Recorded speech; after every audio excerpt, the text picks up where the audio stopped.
بسم اللہ الرحمن الرحیم۔ عزیزان من، آج ستمبر 1984 کی 21 تاریخ ہے اور درس قرآن کریم کا آغاز سورہ التطفیف کی ابتدائی آیات سے ہی ہو رہا ہے، اگرچہ اس کا آغاز سابقہ درس میں ہو گیا تھا۔ سورت کی ابتدا ہی اس سے ہو رہی تھی کہ نظام سرمایہ داری تباہ ہو کر رہ جائے گا۔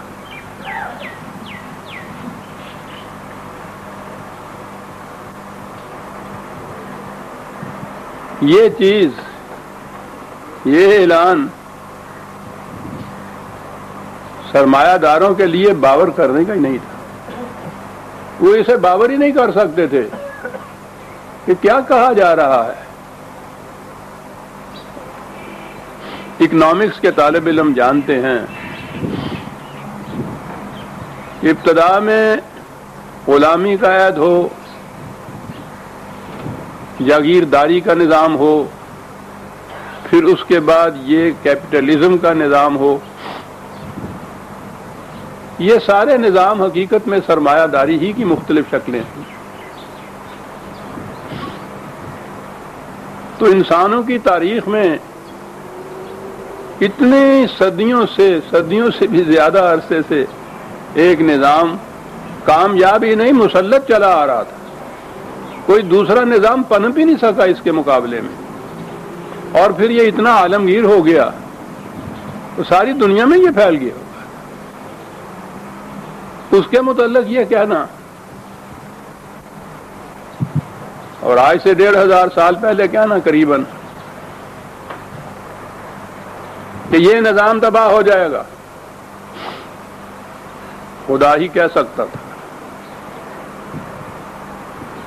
اور یہ کبھی اس کو باور کرنے کے لیے تیار ہی نہیں ہو سکتے تھے۔ آج تیار نہیں ہیں، وہ تو دور ہی اور تھا ابھی اس سے پہلے۔ لیکن ابھی میں عرض کروں گا قرآن نے بتایا کیا ہے۔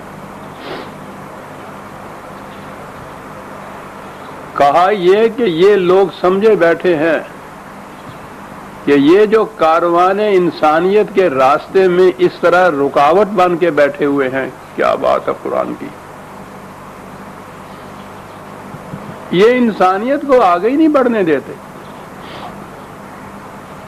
سرمایہ دار اس دور میں، جبکہ یہ نظام سرمایہ داری یوں کہیے کہ تاریخ میں اپنے عروج پہ پہنچا ہوا ہے، آج بھی اگر آپ دیکھیں گے تو 1% بھی نہیں ان کی تعداد ہوگی۔ باقی سب وہ ہوں گے جن کی محنت کو کسی نہ کسی رنگ میں، کسی نہ کسی شکل میں غصب کیا جا رہا ہے۔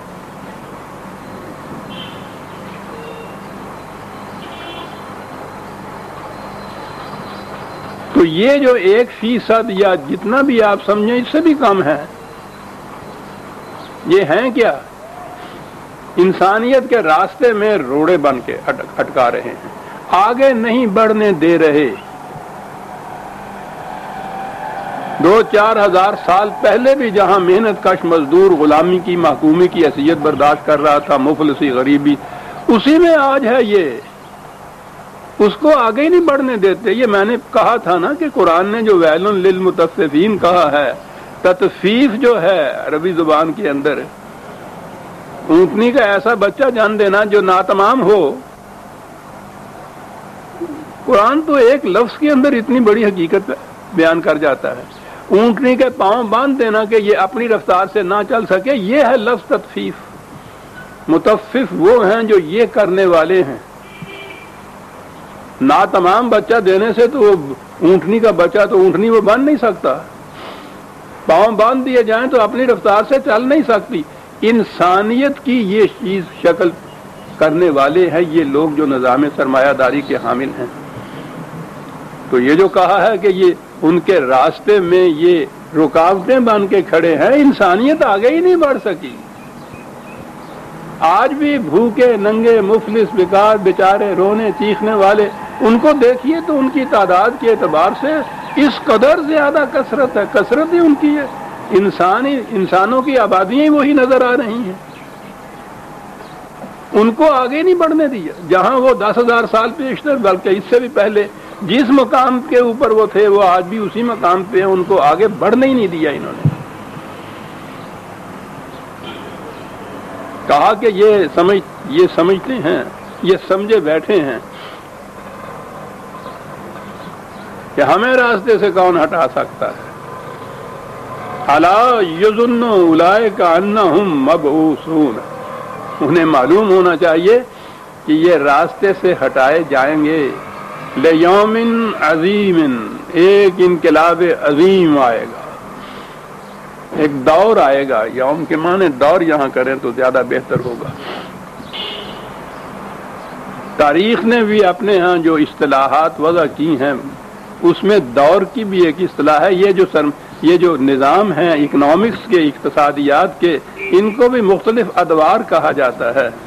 کہا کہ ایک دور آئے گا، بہت عظیم دور ہے وہ انقلاب کا۔ اب اگلی بات وہ کہی گئی ہے کہ جو بڑی ہی غور طلب ہے، یوم یقوم الناس لرب العالمین،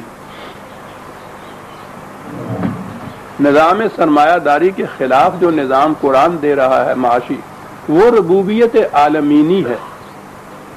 تمام افراد انسانیہ کی نشو و نما کا نظام، عالمین، اقوام بھی اس میں آئیں گے، افراد بھی آئیں گے اقوام کے، یعنی تمام افراد انسانیہ کی ربوبیت، جہاں سے قرآن کی افتتاحیہ کا آغاز ہوا الحمدللہ رب العالمین۔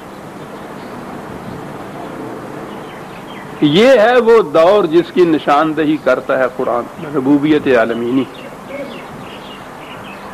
اب یہاں ایک چیز جو غور طلب ہے، بہت کم غور کیا گیا، یوم یقوم الناس، جس دور میں الناس اٹھ کھڑے ہوں گے ربوبیت عالمینی کا نظام قائم کرنے کے لیے۔ الناس،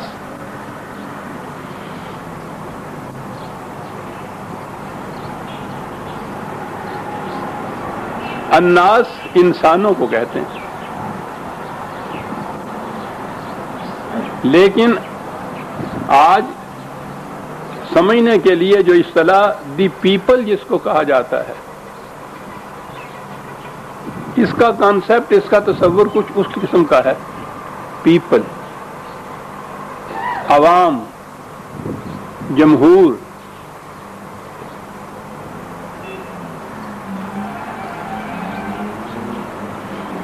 کیا عرض کروں میں، بہت وقت چاہتی ہیں یہ چیزیں۔ قرآن کریم کی آیات کی نزولی ترتیب جن لوگوں نے قائم کی ہے، اس کی روح سے ایک بڑی عجیب نمایاں چیز نظر آتی ہے کہ مکی زندگی میں، حضور کی مکی زندگی میں جو آیات نازل ہوئی ہیں اس میں الناس کہا گیا ہے، مومنین نہیں اس میں ابھی کہا گیا، کیونکہ یہ جماعت ابھی اس شکل کے اندر، یہ نظام اس شکل کے اندر قائم نہیں ہوا تھا۔ مومنین کا لفظ وہاں نہیں ہے، الناس کا لفظ ہے۔ مدنی زندگی کے اندر جو آیات آئی ہیں وہاں مومنین کا ذکر ہے کہ انہی الناس میں سے ایک جماعت متشکل ہو گئی، اور اس جماعت نے عملاً وہ کچھ کر دکھایا جو نظری طور پر مکی زندگی میں کہا جا رہا تھا۔ نظری طور پر وہاں بھی یہ کہا جا رہا تھا کہ یہ نظام ملوکیت، یہ نظام سرمایہ داری، یہ نظام برہمنیت، مذہبی پیشوائیت نہیں رہے گا، نظری طور پہ تھا۔ الناس کو بتایا جا رہا تھا کہ یہ باطل کے نظام جو ہیں یہ نہیں رہیں گے۔ مدنی زندگی میں ایک جماعت متشکل ہوئی، اس جماعت نے ان نظریات کو عمل میں لا کے دکھا دیا کہ اس طرح سے ہوا۔ وہ جو نظام متشکل ہوا ہے اسلام کا مدنی زندگی میں آ کے، آپ دیکھیے گا کہ اس میں یہ تینوں علامتیں نہیں تھیں۔ ملوکیت نہیں تھی۔ ملوکیت کیا ہے؟ کسی انسان کا دوسرے انسانوں کے اوپر حاکم بننا، کسی شکل میں ہو، کسی رنگ میں ہو، کوئی نام رکھ لیا جائے اس کا۔ ما کان لبشر نہیں ہوتی اللہ، قرآن نے اعلان کیا کسی انسان کو اس کا حق حاصل نہیں ہے،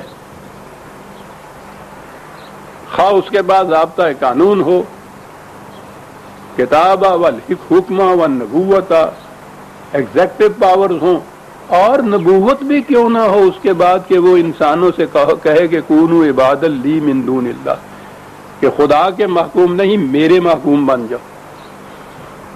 محکومیت کو تو اس طرح سے اڑا دیا۔ مذہبی پیشوائیت کا سوال ہی نہیں تھا کہ مذہب کا لفظ ہی قرآن میں نہیں آتا، وہاں تو دین ہے، نظام ہے ایک، اور سرمایہ داری کی تو جڑیں کاٹ کے رکھ دی، کسی کے پاس زیادہ ضرورت پیسہ ہی نہیں رکھا۔ تو مدنی زندگی میں آ کے تو جب مومنین کو یہ مخاطب کیا گیا ہے تو وہ یہ جماعت تھی جس نے یہ کر کے دکھا دیا۔ اب اس کے بعد پھر یہ دور نہیں رہا۔ درس میں تو تفصیل میں جانے کی گنجائش ہی نہیں ہوتی کہ میں عرض کروں تاریخی طور پر کہ یہ کیوں نہ رہا۔ یہ نہیں رہا، ملوکیت آ گئی، اس کے ساتھ ہی مذہبی پیشوائیت آ گئی، تھیوکریسی، اور اس کے ساتھ ہی نظام سرمایہ داری آ گیا، اور وہ جو چلا ہے جس طرح سے باقی دنیا میں چل رہا تھا تو مسلمانوں کے ہاں بھی وہ جو چلا ہے تو اس وقت تک چلا آ رہا ہے۔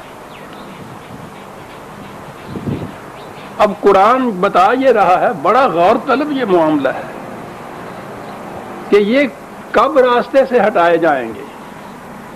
کہا ایک دور آئے گا، اب یہاں ہے وہ لفظ یقوم الناس، جہاں جمہور، دی پیپل، لوگ،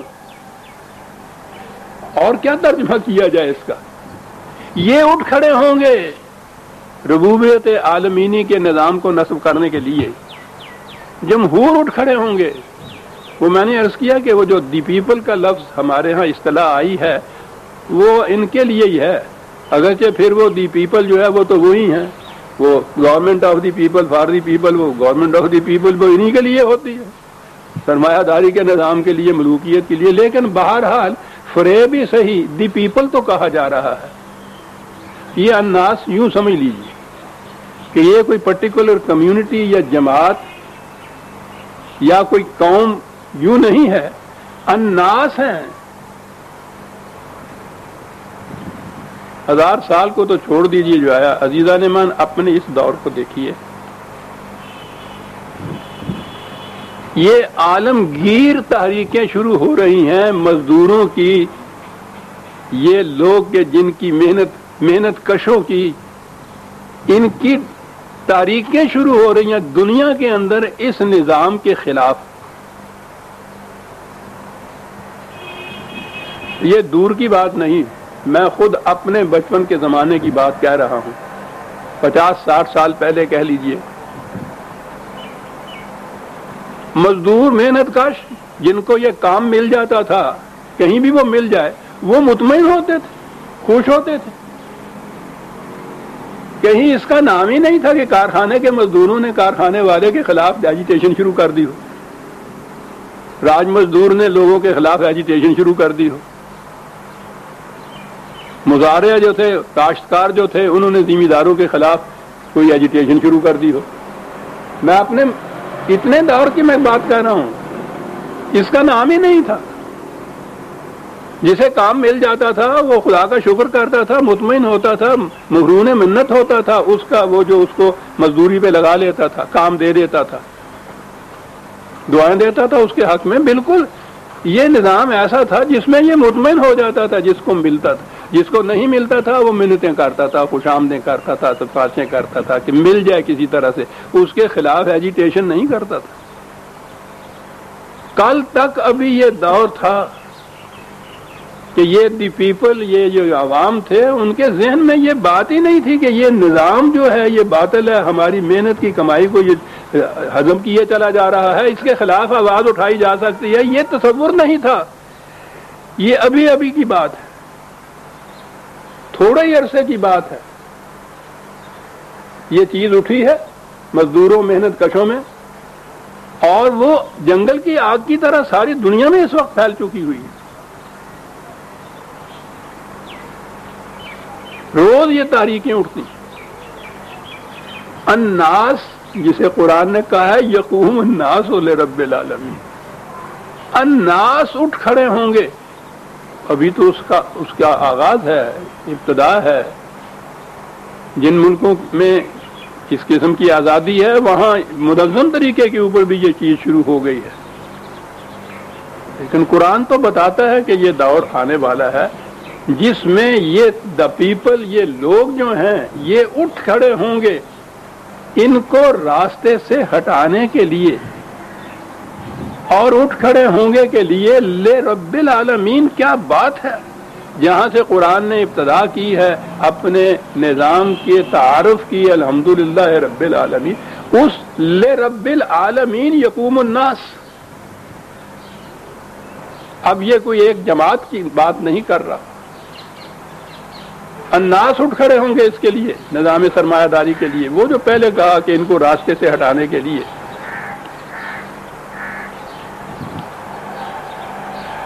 یہ بات آ چکی ہوئی ہے درسوں میں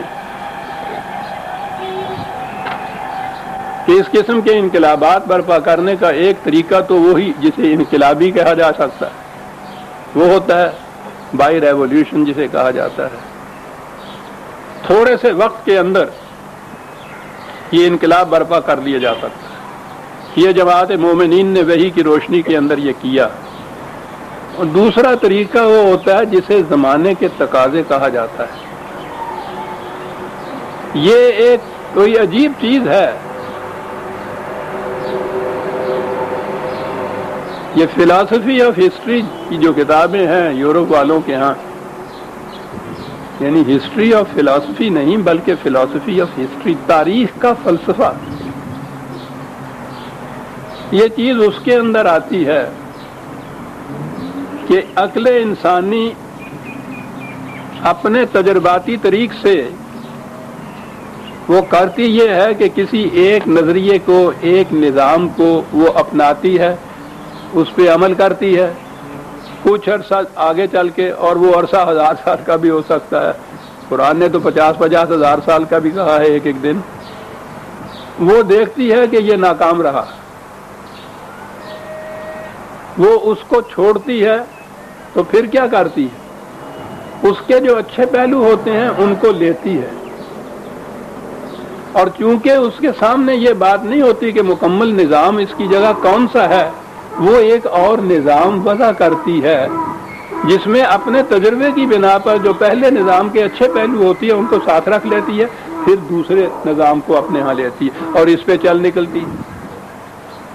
اسی طرح سے اس کے اوپر صدیوں تک عمل کرتی ہے۔ ہڈیاں ٹوٹتی ہیں، خون کے دریا پھیلتے ہیں، آگ برستی ہے۔ ان تجربوں کے اندر انسانیت کے ساتھ جو کچھ بیتتی ہے تاریخ بتا رہی ہے وہ، اور کچھ عرصے کے بعد جا کے پھر وہ دیکھتی ہے کہ یہ بھی ناکام رہا، پھر وہ اس کے اور پہلے تجربے کے اچھے پہلوؤں کو ساتھ لے کے پھر آگے بڑھتی ہے۔ یہ ایک عجیب پروسیس ہے تاریخ کا، یہ بڑھتی چلی آتی ہے تقاضوں کے ساتھ، اسے زمانے کے تقاضے کہا جاتا ہے۔ عجیب بات یہ ہے کہ عقل اپنے تجرباتی طریقوں سے بھی جس طرف انسانیت کا رخ کرتی ہے وہ منزل وہی ہے جو قرآن نے متعین کی ہوئی ہے۔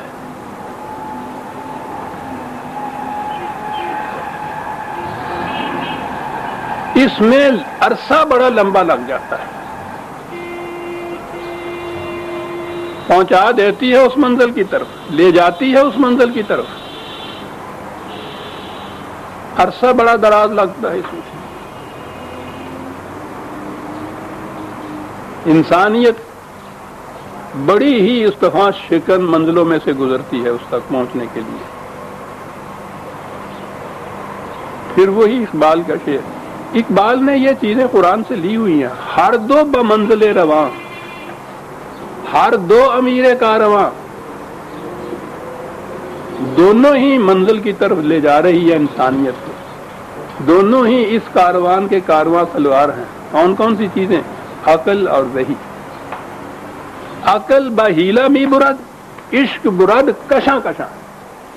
اور فرق یہ ہے کہ یہ انسانی عقل و خرد جو ہے یہ اس کو اس طرح سے تجرباتی طریق سے لے جاتی ہے آگے، اور وہی انسانی جو ہے وہ بائی ریولیوشن اوور نائٹ اس کو لے جاتا ہے۔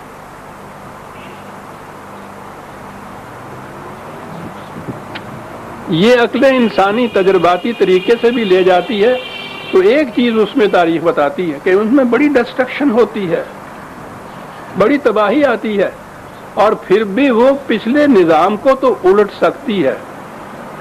ایک مکمل نظام انسانیت کے لیے جو ہے وہ نہیں بنا سکتی، لا کا حصہ تو آتا ہے اس میں،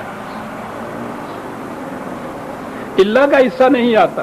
اللہ کے لیے انسانیت محتاج ہوتی ہے پھر وحی کی رہنمائی کی۔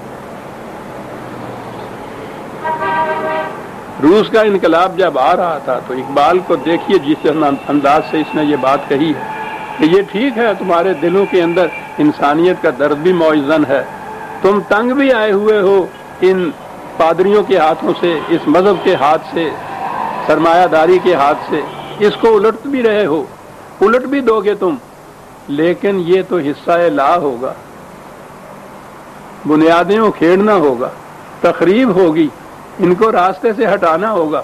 اس کی جگہ نظام کون سا آئے گا؟ اے کہ میں جوئی نظام عالم جستئی اور اساس محکم ہے۔ اس زمانے میں یہ کہہ رہا تھا روس سے کہ کامیاب نہیں ہوگا، تم ایک ایسا نظام چاہتے ہو جو عالمگیر ربوبیت کا ہو، اس نظام کے لیے بنیادیں تلاش کر لی ہیں تم نے، وہ ام الکتاب میں ملیں گی۔ وہ ٹھیک ہے، نظام سرمایہ داری کے خلاف تو یہ تحریکیں اٹھی، خواہ وہ روس کی تھیں یا چین کی تھیں، تعمیری نظام قائم نہیں کر سکی، وہاں پھر وہی کی ضرورت تھی۔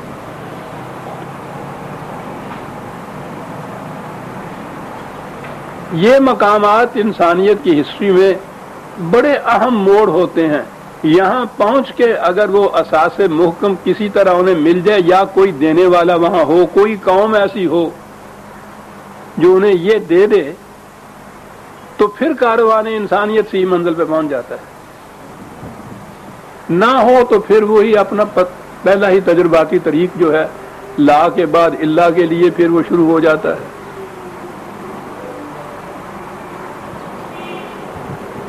قرآن کریم میں آپ دیکھیے کہ اس نے الناس کو کہاں کہاں مخاطب کیا ہوا ہے۔ انسانیت، وہ نوع انسانی یا انسانیت ہی اس کا ترجمہ ہے۔ میں نے کہا ہے نا کہ اس دور میں دی پیپل اس کے لیے آتا ہے، جمہوریت کا لفظ آتا ہے، عالمگیر انسانیت کہہ لیجئے اس کو، تمام لوگ، تمام انسان کہہ دیجئے۔ قرآن اس کو بڑی اہمیت دیتا ہے۔ نبی اکرم صلی اللہ علیہ وسلم وَأَرْسَلْنَاكَ لِلنَّاسِ رَسُولًا 4/79 للناس، تمام نوع انسانی کی طرف رسول۔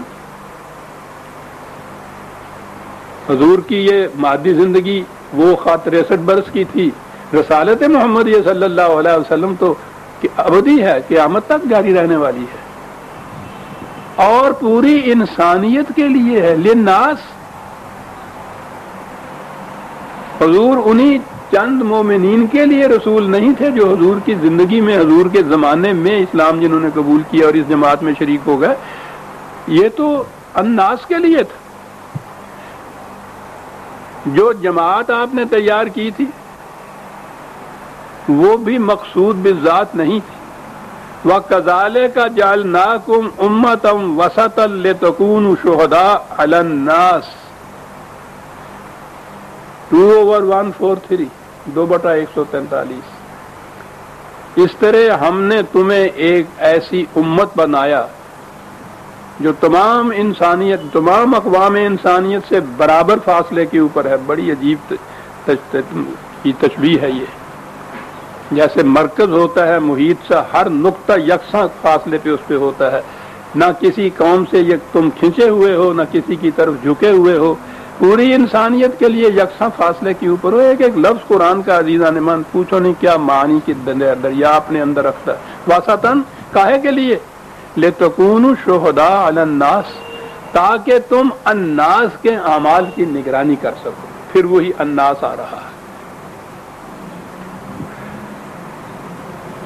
یہ نظام جو ہے اسلام کا، اس کا سب سے اہم پہلو جسے کعبہ کہتے ہیں، اب حج کہتے ہیں، وہ جو ایک رسم بن کے رہ گیا، وہ بڑی اہم چیز تھی۔ یہ وہ مرکز تھا جس پہ قرآن کا مقصود انسانیت کو جمع کرنا تھا۔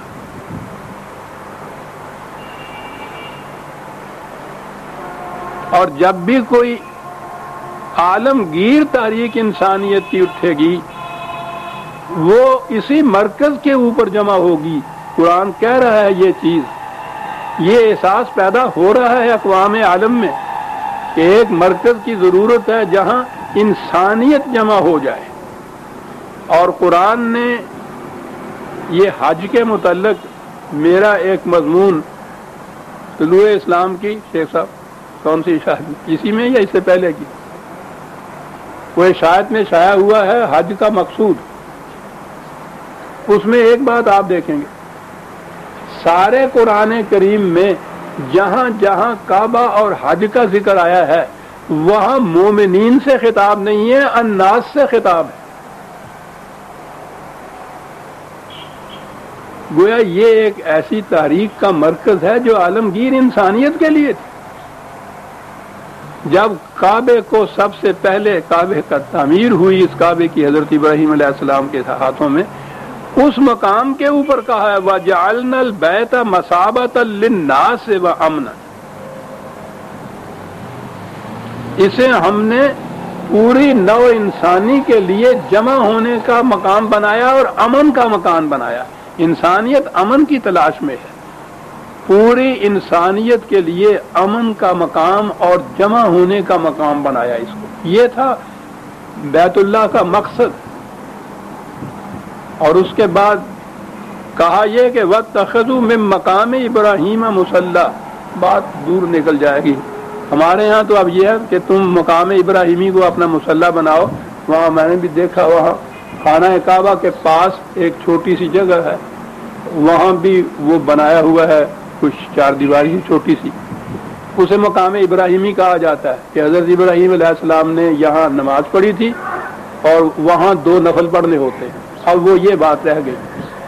کہا تھا قرآن نے یہ کہ ابراہیم نے یہ بنا رکھ دی ہے، بنیاد رکھ دی ہے ایک ایسے مقام کی جو مرکز بننے والا ہے انسانیت کے لیے۔ اور پھر جماعت مومنین سے کہا کہ تم مقام ابراہیمی کو اپنی منزل بناؤ۔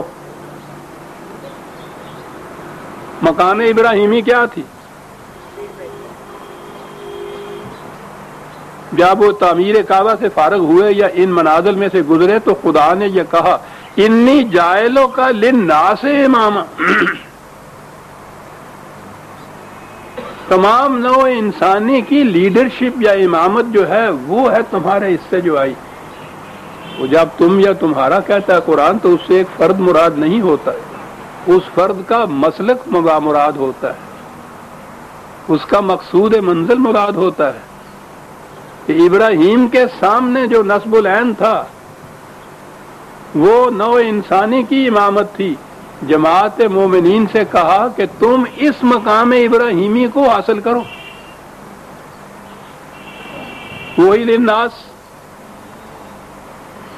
اور پھر واضح الفاظ میں کہہ دیا کہ انسانیت بے شک ٹکڑے ٹکڑے ہو رہی ہے، نسلوں میں، قوموں میں، جغرافیائی حدود میں، ملکوں میں بٹی ہوئی ہے بری طرح سے، لیکن کان الناس امۃ واحدۃ 2/213، انسانیت کو ایک عالمگیر برادری بن کر رہنا ہے۔ دوسری جگہ ہے کہ یہ پہلے ابتدائی دور میں ایک برادری تھی، پھر اس کے بعد ان میں اختلافات پیدا ہوئے، انبیاء کرام کو ہم نے بھیجا کہ وہ اختلافات ختم کر کے ان کو ایک برادری بنائے، اور انہوں نے بالآخر ایک برادری بن کر رہنا ہے۔ آپ میں سے بھی جو احباب مغرب کے دانشوروں کے کچھ لٹریچر پڑھ رہے ہوں گے، اور میں تو بہرحال اس کے ساتھ ساتھ جاتا ہوں، میری زندگی کا مشن ہے، یہ ساری جتنے بھی اقوام یورپ وغیرہ جتنی قومیں ہیں جنہوں نے کل تک نیشنلزم کو، قومیت کو انسان کا سب سے بہتر معالج قرار دیا تھا، وہ چیخ رہی ہیں اس کے ہاتھوں، تلاش کر رہی ہیں کسی ایسے نظام کو جس میں قومیت کا مدار نظری اشتراک ہو، نسل، رنگ، زبان، جغرافیہ، وطن یہ نہ ہو۔ ابھی ذہنوں میں تو یہ چیز ان کے آ رہی ہے نا، ہمیں تو چھوڑ دیجئے، ہمارا شمار تو پتہ نہیں ہے ہی کس میں۔ وہ لوگ جو ان چیزوں پہ تحقیق کر کے قومیت کے اندر ڈوبے ہوئے ہیں، وہ قومیت کے ہاتھوں اتنے نالہ ہیں اس وقت، وہ کان الناس امۃ واحدۃ کا تصور ذہن میں لیے ہوئے ہیں، ان کی کتابیں شائع ہو رہی ہیں اس کے اوپر کہ ہیومینٹی کی بنا کے اوپر ایک قومیت بننی چاہیے۔ قرآن نے یہ کہا کہ یہ چیز ہونی ہے۔ شروع کیا تو میں نے عرض کیا ہے رب العالمین سے شروع کیا، وہ عالمین ہے، کسی قوم کا نہیں، کسی نسل کا نہیں، کسی وطن کا نہیں، عالمین ہے، الناس کے لیے ہے۔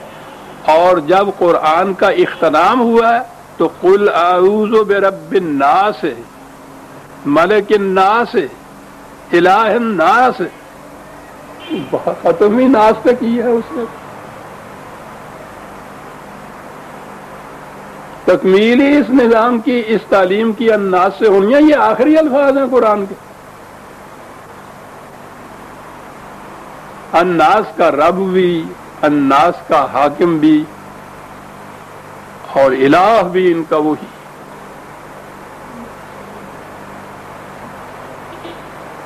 جتنے تصورات ہو سکتے ہیں کسی کی عظمت اور بلندی کے، وہ سارے کے سارے خدا کی ذات میں، اور وہ الناس کے لیے پھر آئے گا۔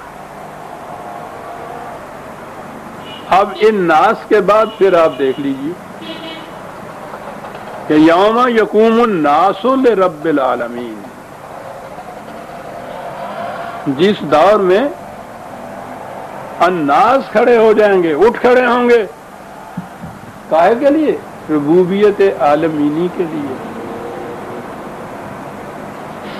اس سے پہلے جو قوم بھی اٹھتی ہے، کوئی قوت حاصل کر لیتی ہے، وہ دوسری قوموں کی تباہی کے لیے، استحصال کے لیے، ان کے استحصال کے لیے، ان کی جڑیں کاٹنے کے لیے، ان کو کمزور کرنے کے لیے، اپنی قوم کو طاقتور بنانے کے لیے۔ قومیت کے نظریے کا یہ تقاضا ہے۔ وہ کہا کہ پھر یہ اٹھ کھڑے ہوں گے عوام، الناس، ربوبیت عالمینی کے لیے۔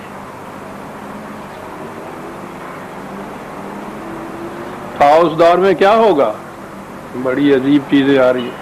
کلا انا کتاب الفجار لفی سجین،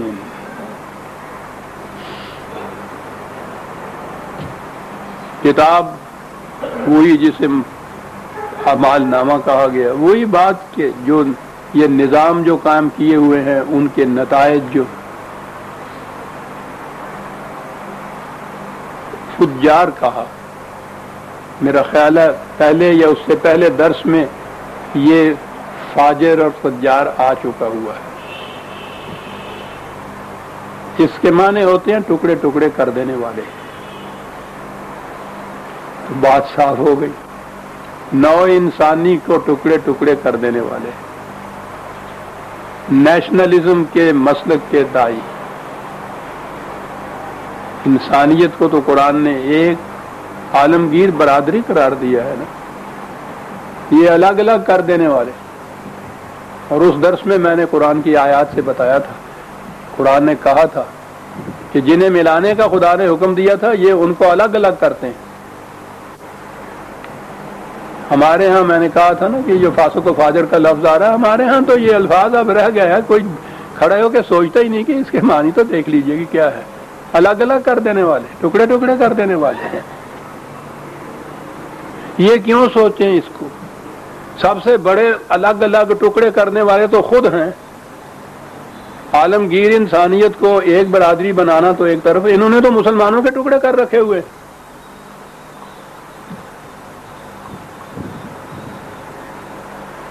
کوئی آپ سے پوچھے کہ آپ کون ہیں، کہیے میں مسلمان ہوں. اوہ نہیں صاحب، مسلمان تو ہوا نا. کون سا مسلمان؟ یعنی تسلی نہیں ہو رہی ہے مسلمان کو. سنی ہو شیعہ کہ جی میں سنی ہوں. نہیں بھائی، سنی سے بات نہیں چلتی، آگے بات کرو نا. اہل حدیث ہو، اہل فقہ ہو، کون سے ہو کہ جی میں اہل فقہ ہوں. اچھا، کون سی فقہ کے ماننے والے ہو جی؟ حنفی ہو، مالکی ہو، شافعی ہو، حنبلی ہو. چلے جی، اور ٹکڑا ڈٹ ٹکڑا کرتے چلے جاؤ. جسے ملانے کا خدا نے حکم دیا تھا اس کو قطع کرتے چلے جاؤ کہ جی فقہ حنفی کا مال. اچھا حنفی، شکر الحمدللہ. دیوبندی ہو، بریلوی ہو، دونوں حنفی فقہ کا. خدا کا نام مانو بابا، میں کچھ بھی نہیں ہوں. پہلے ہی غلطی کر چکا جو کہہ دیا مسلمان ہوں.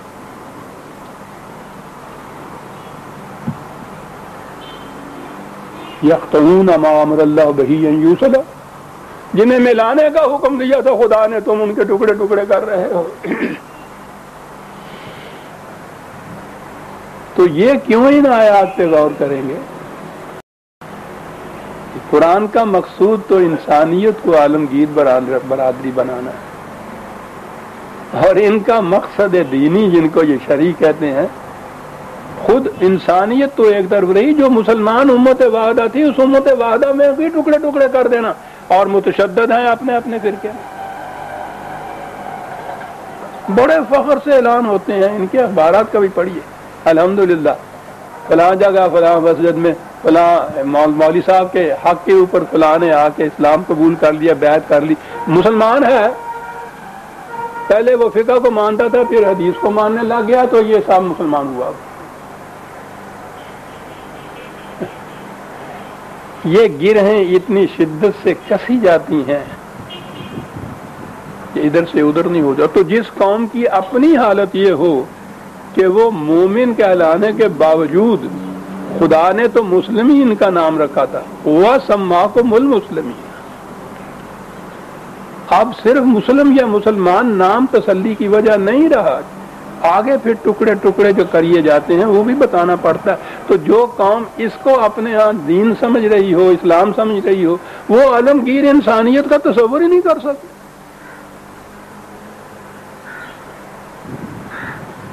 اسی قوم کے اندر، اب قوم بھی کہا جائے تو کیا، تو قوم تو ہے ہی نہیں، مسلمان کہلانے والا ہی صحیح جو کچھ بھی ہے.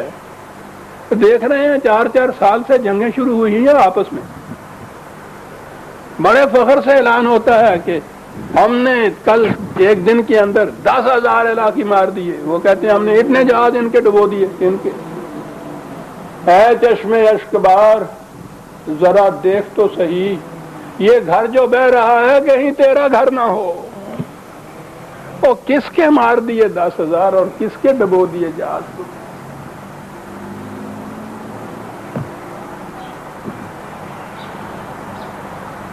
یہ قوم عزیزہ نمان نظر آتا ہے.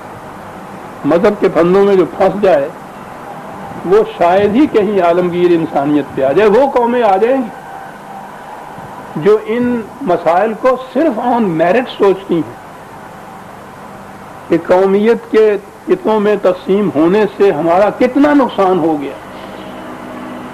وہ ان مسائل کو ڈسکس ہی اس نقطۂ نگاہ سے کرتے ہیں کہ اس کے بعد اگر ان تفرقات کو ہٹا دیا جائے، ختم کر دیا جائے تو کس قدر ہمیں فائدہ ہوگا.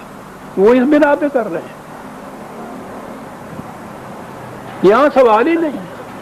ایک مسجد بنتی ہے اور اس کے اوپر شروع ہو جاتی ہیں لڑائی فساد جنگل، پولیس آ جاتی ہے، مقدمے چلتے ہیں. اہل حدیث کے لیے ہوگی یا اہل فقہ کے لیے ہوگی؟ مسجد، خدا نے کہا تھا ان المساجد للہ، مسجد صرف اللہ کے لیے ہوگی. کہیں گے نہیں، اللہ کے لیے ہوگی، اہل حدیث کے لیے ہوگی تو گویا خدا اہل حدیث ہوا نا. وہ کہتے ہیں نہیں وہ حنفی ہے. اللہ کے لیے جو مسجد ہے تو پھر وہ کہتے ہیں نا حنفیوں کے لیے ہونی چاہیے. مذہب پرست قوم نہیں آ سکتی. کلا انا کتاب الفجار، یہ ہیں فجار، انسانیت کو ٹکڑے ٹکڑے کر دینے والے تھے. ان کے اعمال نامہ کا نتیجے میں لفی سجین، سجن ویسے تو جیل خانے کو کہتے ہیں، بنیادی معنی ہوتے ہیں روک دینا کسی کو، بند کر دینا کسی کو، رکاوٹیں پیدا کرنے والے. یہ جو تھے جو انسانیت کے راستے میں روک بن کر کھڑے تھے، خود ان کے راستے میں رکاوٹیں پیدا کر دی جائیں گی کہ یہ اپنا نظام نہیں آگے بڑھا سکتے. اور یہ عجیب بات ہے، کتاب جو کہا کسی خارجی قوت یا طاقت کی بنا پہ نہیں ہوگا. جو ان کا نظام تھا، تمہاری تہذیب اپنے خنجر سے آپ ہی خودکشی کرے گی. جو شاخ نازک پہ آشیانہ بنے گا نہ استوار ہوگا. یہ شخص قرآن سے یہ مفہوم لیتا تھا. یہ جو ہے تمہارا اعمال نامہ جو ہے وہی جیل خانہ بن جائے گا تمہارے لیے.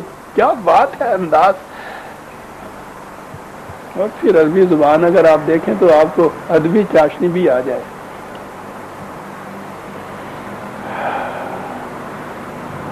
وما ادراک ما سجین، ہمارے ذہن میں خیال پیدا ہوگا کہ یہ جو کہہ رہے ہیں کہ جیل خانہ، تو بتائیں گے کہ کوٹ لکھپت کا جیل خانہ یا یہاں کا جو پہلے بنایا ہوا تھا یا فلاں سینٹرل جیل، کچھ نشاندہی کریں گے کسی جیل خانے کی کہ جیل خانہ جو کہہ دیا، وہ کہا یہ جیل خانہ نہیں ہے، کتاب مرقوم اعمال نامہ ہے. کیا بات ہے قرآن کی. مادرا کا پوچھو گے نا تم کہ کون سا جیل خانہ ہے؟ جیل خانہ ہے کتاب مرقوم. تباہی کیوں آئی؟ پہلے تھا نا ویل للمطففین. تباہی کیوں آئی؟ قرآن کا انداز اور اللہ تعالیٰ کا یہ فائدہ ہے، سنت اللہ ہے کہ وہ غلط نظام کے حامل قوم کو پہلے وارننگ دیتی ہے کہ یاد رکھو تباہی ہو جائے گی، برباد ہو جاؤ گے، رک جاؤ، بعد آ جاؤ. ہر رسول آ کر یہی کرتا تھا. قرآن نے یہ کہا ہے کہ کسی قوم کو ہم تباہ نہیں کرتے تاوقت کہ پہلے اس کو وارن نہ کر دیا جائے. تنذیر یا انذار جو ہے یہ رسالت کی سب سے پہلی چیز ہے.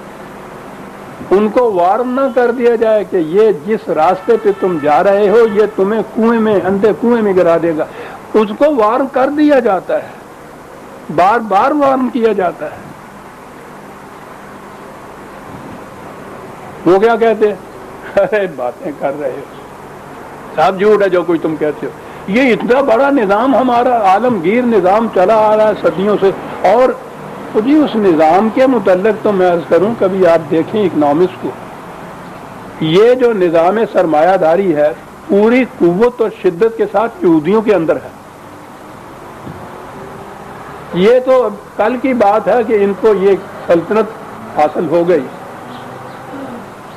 ورنہ یہ 2-2,500 سال سے وانڈرنگ جیوز، خانہ بدوش تھے. اس اتنی وسیع و عریض زمین پر چپا بھر زمین ایسی نہیں تھی جہاں ان کی حکومت ہو، ان کی مملکت ہو. ضربت علیہم الذلۃ والمسکنۃ وباؤوا بغضب من اللہ. نکبت اور زبوں حالی اور محکومی اور غلامی یہ ان کے پیچھے سائے کی طرح لگی چلی آ رہی تھی کل تک یہ صورت. لیکن اس کے باوجود سرمایہ داری نظام کی اتنی محکمیت تھی ان کے ہاں کہ دنیا کی بڑی بڑی قومیں ان کی محتاج. آج بھی اگر الیکشن ہو رہا ہے امریکہ میں اور آپ نے یہ دیکھا کہ ساری دنیا کی نگاہیں لگ رہی ہیں، اپنے اپنے کاروبار ٹھپ کر کے رکھے ہوئے ہیں کہ دیکھ لیں الیکشن کا نتیجہ کیا نکلتا ہے؟ سپر پاور یہ ہوتی ہیں. الیکشن وہاں ہو رہا ہے تو فیصلہ کن بات یہ ہوگی کہ یہودی کس کی طرف سے؟ مملکت امریکہ کا. اور آپ حیران ہوں گے کہ روس کی مملکت کے اندر بھی کیفیت یہ ہے، وہ بھی ان کے دست نگر ہیں. یہ ہے نظام سرمایہ داری. تو ان سے یہ کہنا کہ تم تباہ ہو جاؤ گے، تمہارا نظام تباہ ہو جائے گا، وہ تو کہیں گے یہی نا. کیا کہہ رہے ہو تم؟ کہا اسی لیے تباہی تمہیں بتائیں کس کے لیے ہے. ویل یومئذ للمکذبین. یہ جنہیں کہا جا رہا تھا اور وہ کہتے تھے کہ یہ جھوٹ ہے، ان کے لیے ہے یہ تباہی. کون ہے یہ جو کہتے ہیں یہ جھوٹ ہے؟ کتنے سیمینار آپ کے ہوتے ہیں، کتنی کانفرنسیں ہوتی ہیں، کس قدر مذاکرات ہوتے ہیں. اب تو عالمگیر ہو رہے ہیں. ابھی حال ہی میں، ابھی کل تک اسلام آباد میں سیمینار تھا تمام ممالک اسلامیہ کا. کاہے کے لیے؟ متحد ہو جاؤ، اتحاد پیدا کر دو، اختلافات چھوڑ دو. اور تو اور رہے خود یہی جو عالم اسلام، معتمر عالم اسلامی ہے، 50 سال سے زیادہ عرصہ ہو گیا جب یہ وجود میں آئی. اس زمانے سے یہ مذاکرات بھی ہو رہے ہیں، کانفرنسیں بھی ہو رہے ہیں، ریزولیشن بھی پاس ہو رہا ہے، یہ سب کچھ ہو رہا ہے. ہر مقرر اٹھ کے یہ کہتا ہے کہ اس کا نتیجہ تباہی ہوگا، بربادی ہوگا. پھر کیا بات ہے؟ ہر کام یہ کہتی ہے کہ یہ جھوٹ ہے، تباہی نہیں ہوگی. یہی مانے ہیں نا. ورنہ اگر کسی کو واقعی یقین آ جائے کہ تباہی ہوگی تو گھر جانے سے پہلے ہی اس سے پلٹ جائے. وہی کی وہی. نہ دکھ جائے نہ درمار آس آئے، مگر خبتے دوا ہے اور میں ہوں. خبتے دوا ہے. کیوں؟ ویل یومئذ للمکذبین. جو کہنے والے ہیں کہ جھوٹ کہتے ہو، ایسا نہیں ہوگا. الذین، کس چیز کو جھٹلاتے ہیں؟ یکذبون بیوم الدین. دے پھر الدین آگے. جو کہتے تھے کہ نہیں، الدین کے معنی اگر مسلک یا اعمال کی جزا یا نتیجہ لینا ہو، وہ بھی معنی ہیں کہ اس ہمارے مسلک کا نتیجہ یہ نہیں ہوگا جو تم کہہ رہے ہو، یہ جھوٹ ہے. اور اگر یہ ہو کہ ایسا نظام، ایسا دور آنے والا ہے جس میں تم تباہ ہو جاؤ گے اور دوسرا نظام قائم ہوگا، تو وہ اس کو بھی جھٹلاتے تھے. یہ معنی بھی ہو سکیں گے الدین، وہ نظام جس کا ذکر کیا جا رہا ہے. اور وہ چونکہ ان کے اپنے ہی غلط مسلک کا نتیجہ ہوگا، اس لیے الدین کے معنی جزائے اعمال لیا جائے. وہ بھی معنی، بات تو دونوں میں ایک ہی ہے. یکذبون بیوم الدین. تھوڑا سا وقت ہے، عجیب بات ہے. وما یکذب بہ الا کل معتد اثیم. قرآن عزیزان مان. یہ میں تو اس میں وجد میں آ جاتا ہوں، سمجھ میں نہیں آتا کہ کن الفاظ میں بات کریں. کون تھے یہ لوگ جو نہیں مانتے تھے، جو کہتے تھے کہ غلط ہے، تباہی نہیں آ سکتی؟ ہمارے ہاں تو ان کے ترجمے گناہ گار کیا جاتا ہے. تو وہ ہر جگہ گناہ گار، اور پھر گناہ اور گناہ گار جو ہے تصور ہی اس کے متعلق نہیں. بڑے فخر سے عاصی بالمعاصی لکھتے ہیں اپنے نام کے ساتھ، مذنب لکھتے ہیں اپنے نام کے ساتھ، گناہ گار. کوئی فخر کی بات ہے؟ ایک دفعہ میں نے اس صاحب سے لکھا تھا جو بڑے فخر سے لکھتے تھے کہ وہ عاصی اور معاصی. میں نے کہا وہ یہ جو عاصی لکھتے ہو نا، معصیت جرم کو کہتے ہیں، تو مجرم لکھا کرو اپنے نام کے ساتھ، پھر دیکھو دوسرے دن حوالات میں ہوتے ہو یا نہیں.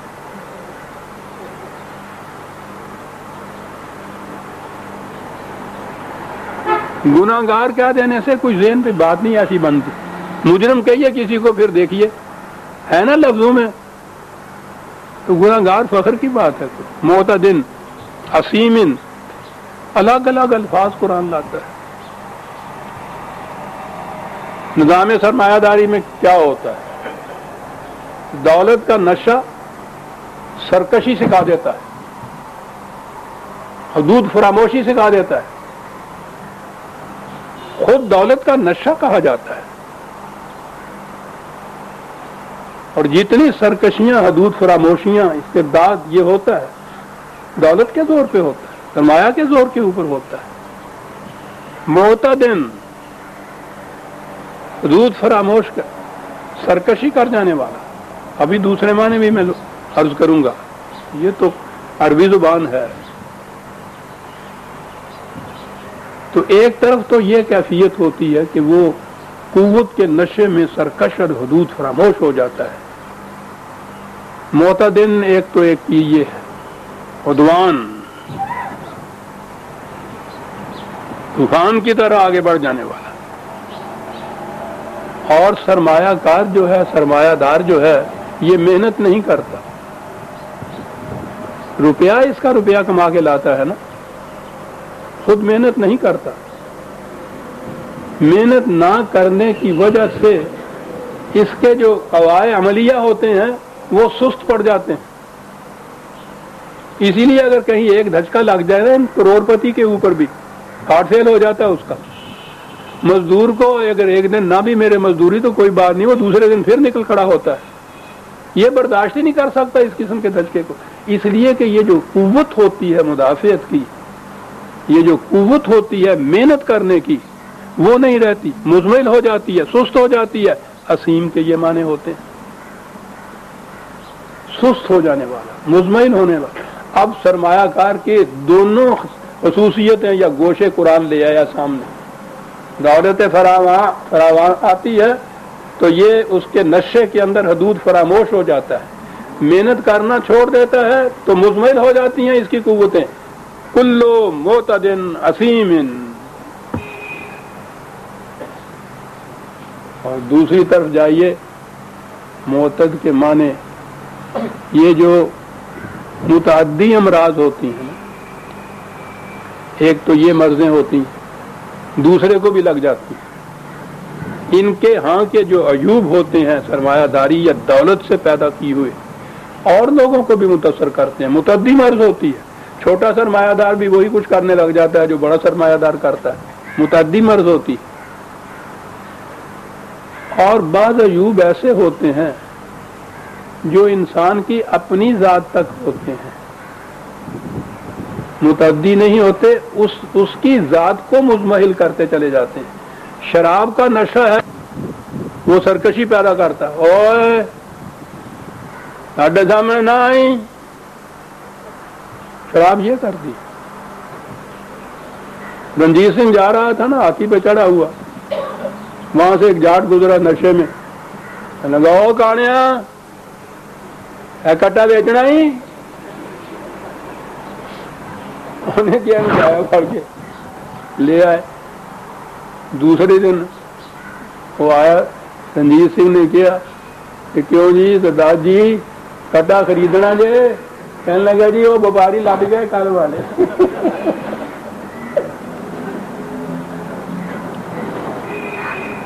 نشہ دولت کا یہ بھی کرتا ہے، شراب کا نشہ ہے، ایک نشہ افیم کا ہوتا ہے، بیٹھے رہے تصور جانا کیے ہوئے، دل چاہتا ہے پھر وہی فرصت کے رات دن بیٹھے رہے تصور جانا۔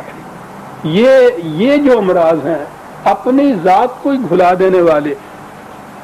سرمایہ داری کا نشہ شراب کا بھی ہوتا ہے، افیم کا بھی ہوتا ہے، معتد بھی ہوتا ہے، اسیم بھی ہوتا ہے۔ قرآن کہتا ہے یہ ہیں جو جھٹلاتے تھے کہ کون کہتا ہے یہ آ کے رہے گا۔ کیوں جی میں تو 2-4 منٹ، بہرحال ایک بات، ایک آیت تو اور لے لوں۔ اذا تتلی علیہ آیاتنا، ان کے سامنے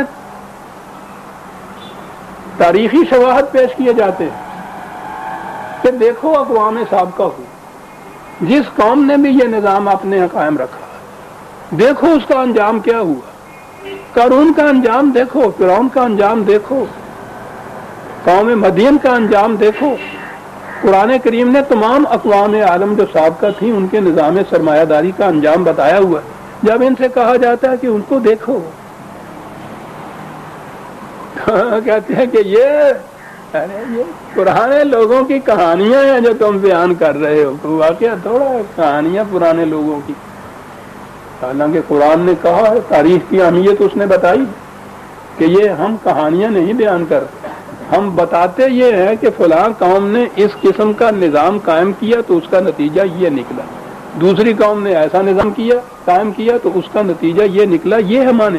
وہ اس نظریے سے تاریخ کا مطالعہ نہیں کرتے. بتایا بھی جاتا ہے تو وہ کہتے ہیں کہ یہ پرانے وقتوں کی باتیں ہیں، اس زمانے کی باتیں ہیں، ہمارے یہ ہم پہ اس کا اطلاق نہیں ہوتا، بیان ہی جو ہم کرتے ہیں. قرآن کریم نے یہ بتایا کہ یہودیوں نے یہ کچھ کیا تو ذلت و نقبت ان کے پیچھے لگ گئی. ہم نے کہا کہ یہ یہود کے متعلق ہے، ہمارے متعلق نہیں ہے. عیسائیوں نے شرک کیا تو ان کے یہاں برہمنیت اس طرح چمٹ گئی. اچھا یہ عیسائیوں کے متعلق، یہ قوم مدین کے متعلق ہے، یہ فرعون کے متعلق ہے، یہ قریش مکہ کے متعلق ہے. ارے یہ سارا کچھ جتنا بھی ہے یہ تو ان کے متعلق ہو گیا. آنکھ نرگس کی، دہن غنچے کا، حیرت میری، ان کی تصویر میں پوچھے کوئی ان کا کیا ہے؟ کوئی اس قرآن میں کوئی تمہارے متعلق بھی ہے کہ نہیں؟ کہیں ہے جی. تو کیا چیز ہے وہ جی؟ جنت معلیٰ جو ہے وہ ہمارے لیے لکھی ہوئی ہے نا. اذا تتلی علیہ آیاتنا قال اساطیر الاولین. ہمارے سامنے جب ان کی بیان کرتا ہے قرآن واقعات، ان کے انجام، ان کے نتائج، ہم کہتے ہیں یہ ان کے متعلق ہے جو گزر گئی، ہمارے متعلق نہیں ہے. ویل للمکذبین.